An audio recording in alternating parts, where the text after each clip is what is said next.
7 miles from the finish of the 1904 Olympic Marathon, Thomas Hicks asked his trainers for water.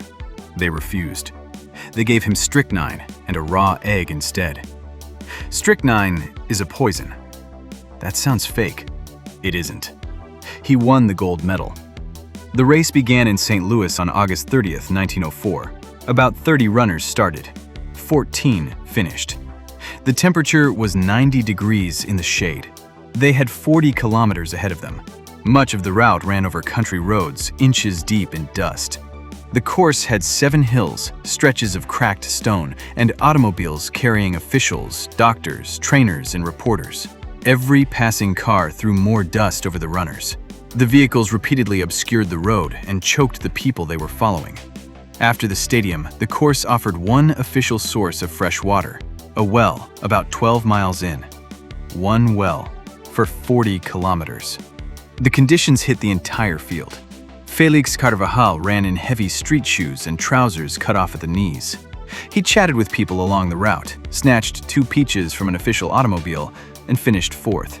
A dog chased at least one South African runner off course. Another runner, William Garcia, collapsed with a severe stomach hemorrhage and was hospitalized. Hicks stayed on his feet through the heat, the hills, and the moving cloud of road dust. His handlers followed the race in an automobile, carrying supplies. The supplies included water. Drinking it was another matter. And Hicks was not the first man to reach the stadium. That was Fred Lorz. Lorz was a different runner. Around 9 miles into the race, he developed cramps, stopped running, and got into a car. The car carried him along the course. Later, Lorz got out and started running again. He entered the stadium ahead of everyone else. The crowd cheered. He crossed the finish line. The first man across the tape had completed part of the Olympic marathon sitting down. Then, officials disqualified him. Hicks was still out on the course. His handlers had already refused him drinking water and sponged his mouth instead.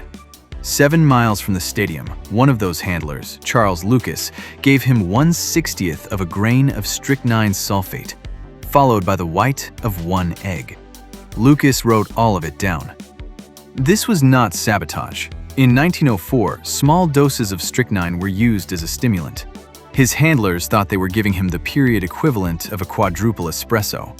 Strychnine does make muscles fire harder. That is also the property that makes it a poison.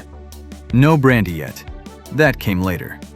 At the 20-mile post, Hicks received a second 1/60th grain strychnine tablet.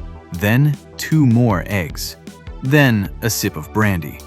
The treatment plan now consisted of a marathon runner denied drinking water, a second strychnine tablet, more eggs, and alcohol. The water remained available for external use.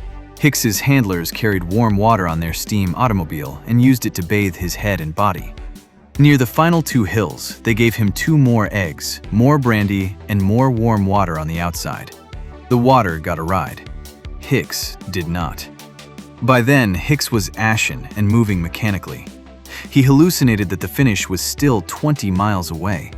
Heat, thirst, dust, extreme exertion, strychnine, and brandy had all arrived in the same race. He kept moving. Unlike Lorz, Hicks had not ridden in a car. He crossed the line.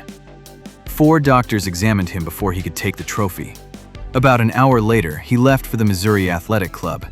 His official time was 3 hours, 28 minutes, 53 seconds. There was no Olympic rule against receiving a drug in 1904. In 1908, the Olympic marathon rules explicitly banned it. Hicks remains the official winner. The man who took the car was disqualified. The man given strychnine is still the official winner. If you've ever cut a corner, subscribe. Nobody here makes anything up. We don't have to.